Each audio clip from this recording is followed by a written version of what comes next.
Made from scratch bacon, Canadian bacon, Tulsa Torpedo, and snow crab poppers. We're rocking the smoker at the scenic J.W. Marriott Star Pass Resort in Tucson, Arizona. I'm Stephen Raichlen, and this is Project Smoke.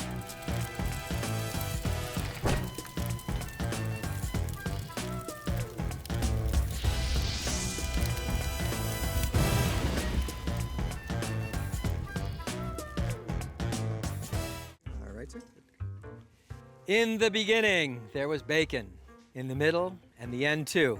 From breakfast bacon and eggs to outlandish bacon brownies, bacon has become a national obsession.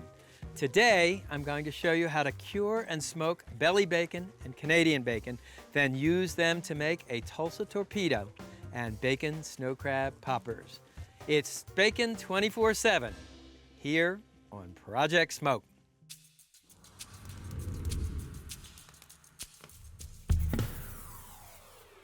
When it comes to cool factor, not to mention bragging rights, nothing beats home smoked bacon.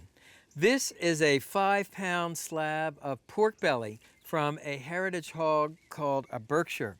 You can see the beautiful alternating layers of meat and fat. Heritage animals are old-timey breeds that were developed for their flavor, not their meat yield or fast maturing. When you buy your pork belly, ask the butcher to remove the skin for you. The next step is to make the cure. The cure starts with kosher salt,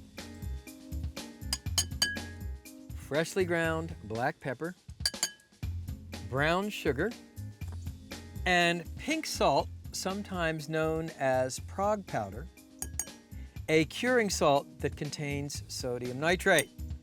Now, don't get all nervous about sodium nitrate. It is a compound that occurs naturally in many foods. It is used as a preservative, and it's responsible for the handsome crimson color of bacon. Mix the ingredients for the cure with your fingers. If you're wondering why pink salt is pink, it's colored pink so you won't confuse it with regular table salt. Once the cure is ready, turn the bacon over. Sprinkle half of the cure over the meat side and rub it into the meat. Then turn the bacon over.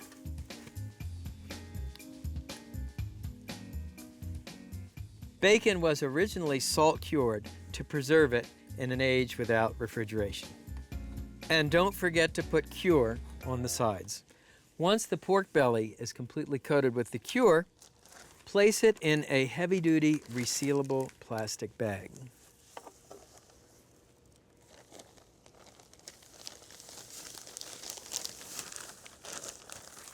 Now fold the bag over and seal the zipper. And cure your pork belly in the refrigerator for 5 days, turning it over every day. What happens is the salt will draw out some of the moisture in the pork belly, which mixes with the seasonings to create a brine. This further cures the pork belly. Now let me show you the smoker. We're using an electric smoker. It's fueled with these pecan sawdust discs. Load the sawdust discs into the hopper and set the temperature to 160 degrees. This is a pork belly we cured 5 days ago. It's ready to go now. And you can see the meat has already started to take on that rosy bacon color. That's thanks to the pink salt, the curing salt. So place the bacon on the smoker rack and place it in the smoke chamber. Smoke the bacon for about 4 hours. The FDA recommends a safe internal temperature of at least 145 degrees. It's been 4 hours, and check out that bacon. Beautiful pecan wood smell. You can see the color of the bacon. The fat is crusty on top. And place it on a wire rack to cool. You want a wire rack so the air circulates beneath it so the bottom doesn't get soggy. And I'll transfer the bacon to a cutting board. You can eat the bacon hot. Normally you'd let it cool. You might even refrigerate it overnight to firm up the flesh. And let me carve a slice here. Oh, man. One advantage of curing your own bacon, you can slice it as thick as you like. Look at that. Cut another slice here. You can see the beautiful pink color you get from the curing salt. Okay. Cut one more slice here. Obviously, if you let the bacon chill overnight, it will be easier to slice. And you can actually eat the bacon as is. Remember, it's fully cured and smoked. But most people, oh my God, that smoke flavor. This is like I'm eating bacon for the first time in my life. Most people want to fry the bacon in a skillet or cook it on the grill. Quick saute, brown up the bacon, a couple minutes per side. They ought to bottle that smoke and sell it. Once the bacon is browned on one side, turn it over. Oh yeah, that's what I'm talking about.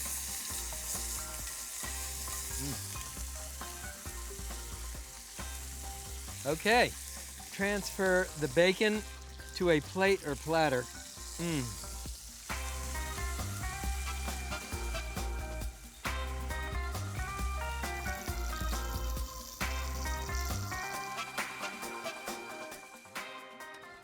So I'll just cut a little piece.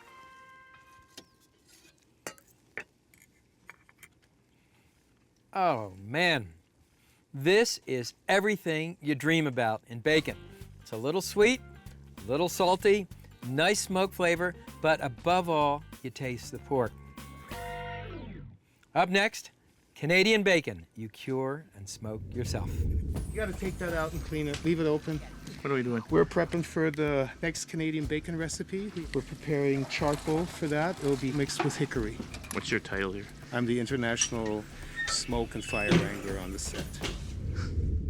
Bacon is hardly what you'd call a health food, but Canadian bacon is made with lean pork loin instead of fatty belly, so it's dramatically lower in fat. Unlike the previous bacon, we'll cure the pork loin in an aromatic brine. Step number 1, preheat a dry skillet and roast garlic, star anise, has a smoky anisey flavor, black peppercorns, fennel seeds, fresh thyme, and bay leaf. Roasting brings out the aromatic oils and makes these seasonings incredibly fragrant. Once the spices are roasted, add them to hot water. Then place the pot on the burner and heat the liquid almost to boiling.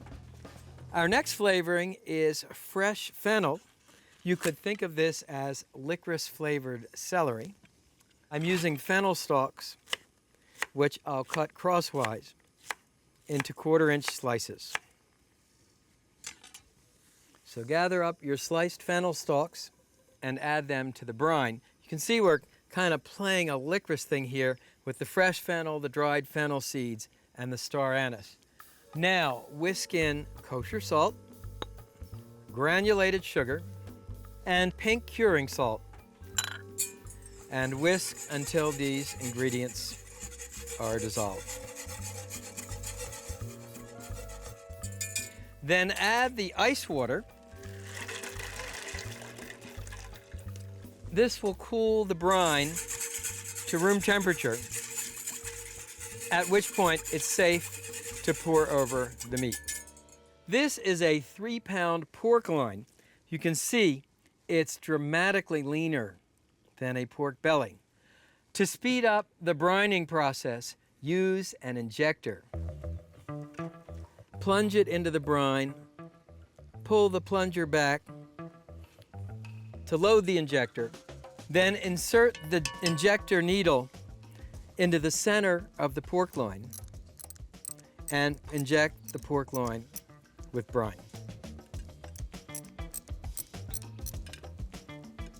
That way your pork loin will brine from the outside in and the inside out. Now pour the remaining brine over the pork loin.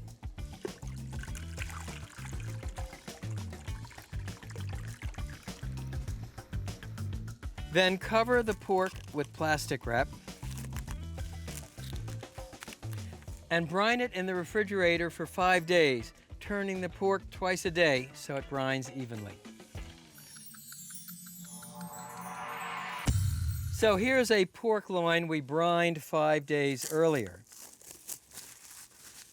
And what you do is take the pork loin out, drain it well, and place it on a wire rack to dry. You want the surface to feel tacky so the smoke adheres to it, neither too wet nor too dry. Let me show you the smoker. So I'm using a ceramic cooker, also known as a Kamado style cooker, to smoke the Canadian bacon. I filled the firebox with charcoal and I added a couple lumps of apple wood to generate wood smoke.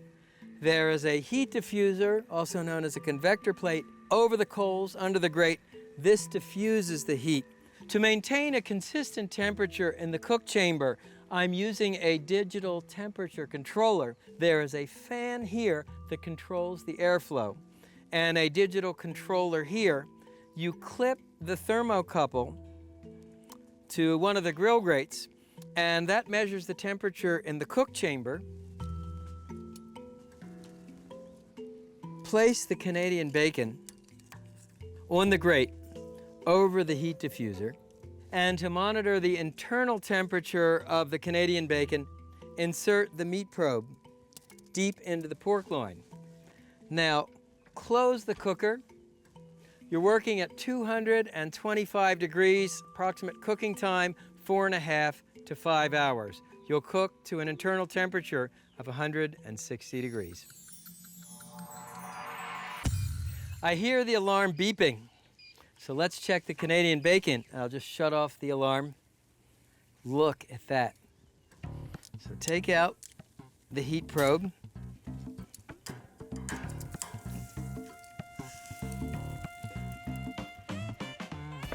Here's your Canadian bacon. Normally you'd let it cool completely, but I am so eager to try it, I'm going to slice into it right now. Beautiful crust on the outside. And you can see this nice sort of crimson pink color thanks to the curing salt. And it's perfectly cooked. Look how juicy it is.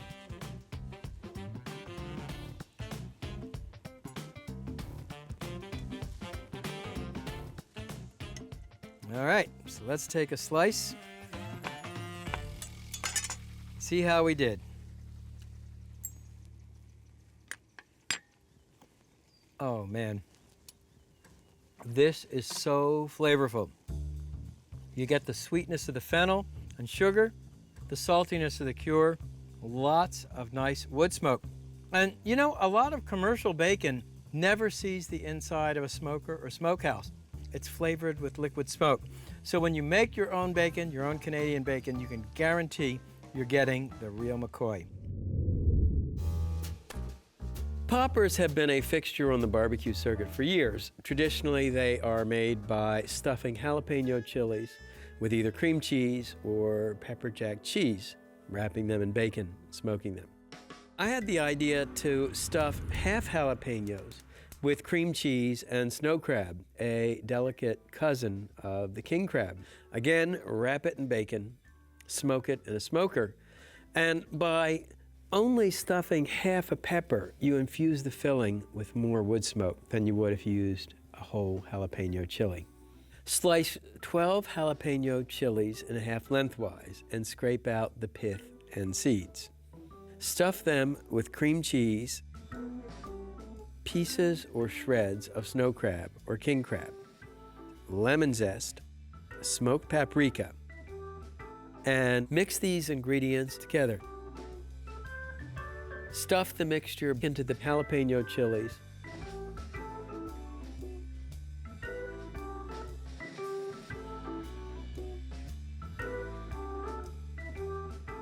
Next, wrap each pepper half crosswise with bacon.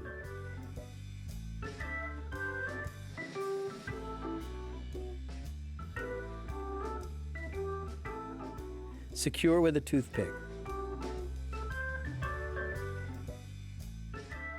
Smoke until the bacon is crisp and the filling is bubbling.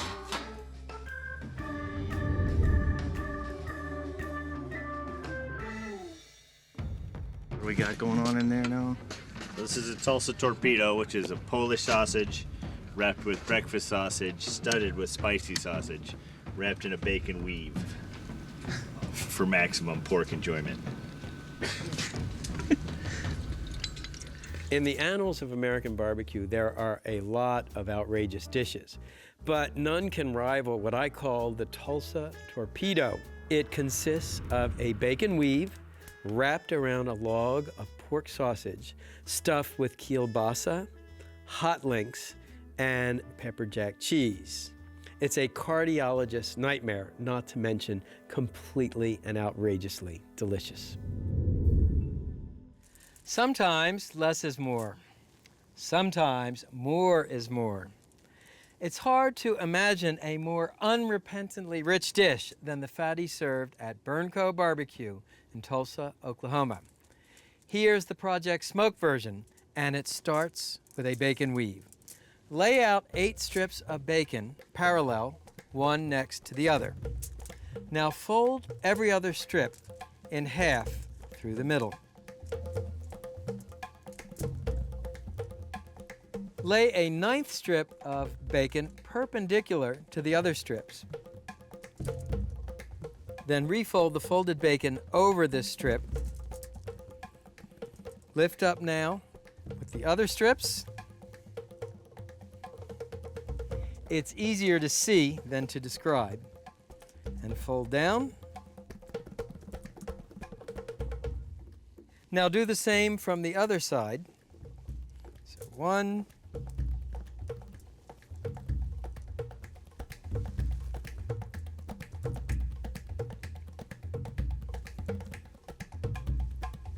finally, lay the last strip of bacon on top, fold the tabs over,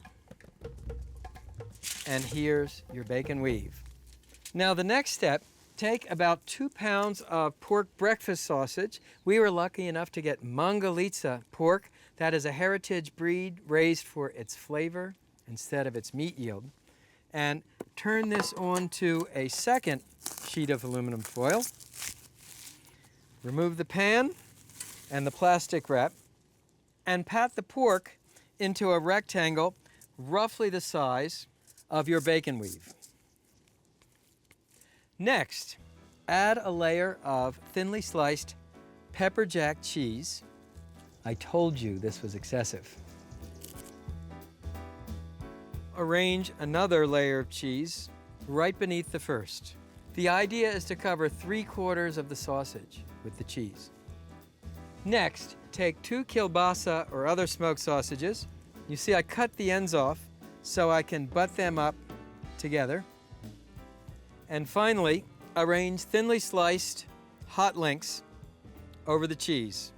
So you've got sweet breakfast sausage, smoky kielbasa, spicy hot links, and pepper jack cheese. That's what I call flavor. Now, using the foil, roll the sausage and cheese first around the kielbasa, then continue rolling to encapsulate all the ingredients together. Then roll the log up back in the aluminum foil and twist the ends and refrigerate the sausage log for 1 to 2 hours to firm it up. Here's the chilled bacon weave, and here's the chilled sausage roll. What you want to do is sort of fold this back and turn the sausage roll onto the bacon. Now, using the foil to help you, bring the bacon weave over the sausage. Remember where your seam is, right here, and roll this up again. Twist the ends and refrigerate for 1 more hour to firm up the bacon and sausage. Meanwhile, let me show you the smoker. To cook the fatty, I'm using an offset barrel smoker. These originated in the oil fields of Oklahoma and Texas. This is actually made with 20-inch oil pipe. So I've lit a hot bed of charcoal in the firebox, and to generate smoke flavor, I'll add 3 or 4 hickory chunks. So here's the chilled fatty, and you just want to unroll it and find the seam. When you put it on the smoker, you're going to let it fall seam side down. Just fold this down and place the fatty in the smoker.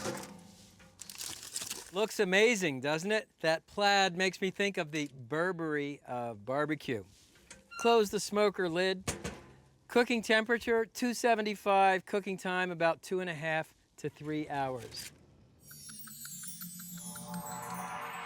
Okay, the Tulsa Torpedo should be ready. And wow, look at that. Bacon beautifully browned. I love the way the cheese is just oozing out a little bit. Looks done, but let's check for doneness with an instant read meat thermometer. Insert the probe deep into the center. We're looking for 165 degrees. Bingo! Nailed it. So then carefully ease the torpedo onto a baking sheet and transfer to a cutting board. And then using a serrated knife, cut it crosswise and check it out. How cool is that? This looks so luscious. The cheese is oozing. The kielbasa is surrounded by the hot links. Nice smoke ring.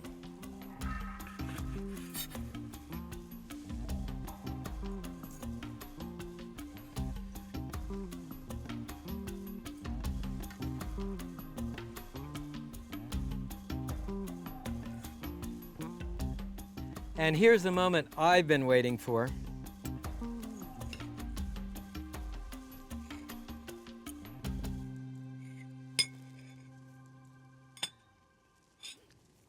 This is outrageous. You get the heat from the pepper jack cheese and the hot link sausage, garlic flavor from the kielbasa. Of course, the whole thing bound together with the smoke flavor of the bacon and the hickory smoke. It's just out of this world. So now you know the secret of curing and smoking your own bacon.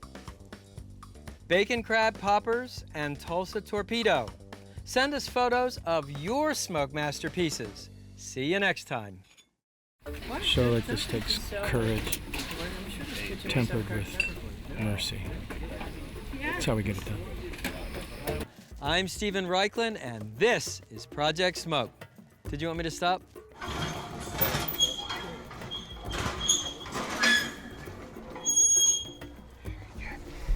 We got it facing the wrong way though. Yeah. You know what? I'll throw the garlic in too. Looks like a smiley face.